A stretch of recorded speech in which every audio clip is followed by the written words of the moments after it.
ताज्या बातम्यांसाठी ABP माझाला subscribe करा आणि बेल आयकॉन प्रेस करा। सर्व महिलांना लोकल प्रवासाची परवानगी मिळाल्यानंतर आता सर्व खासगी क्षेत्रातल्या कर्मचाऱ्यांसाठी लोकल सुरू करावी यासाठी हालचाली सुरू झालेल्या आहेत। कारण या संदर्भात आज राज्य सरकारचे अधिकारी आणि रेल्वेचे अधिकारी यांच्यामध्ये महत्त्वाची बैठक पार पडली आहे। त्यात सर्वांसाठीच्या लोकल प्रवासाबाबत चर्चा झाली। येत्या 2-3 दिवसात मुंबई लोकल सर्वसामान्यांसाठी सुरू करण्यासंदर्भात निर्णय घेतला जाईल, अशी माहिती मदत आणि पुनर्वसन मंत्री विजय वडेट्टीवार यांनी दिली आहे। हा निर्णय लगेच होणार आहे, फार काही वाट बघायची मुंबईकरांना आता आवश्यकता नाही।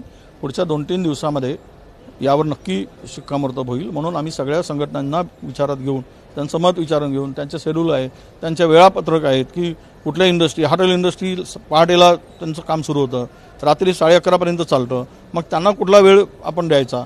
तर या कसं आहे की अनऑर्गनायझेशन सेक्टरमधल्या सगळ्या लोकांसाठी ती शेड्यूल, तो टायमिंग सगळं साधून गाड्यांची संख्या वाढवून आणि प्रवाशांची संख्या आता जी आहे त्याच्यामध्ये वाढ करून मार्ग काढायचं ठरवलं आहे आणि सर्वसामान्य लोकांना दिलासा नक्की यातून मिळणार।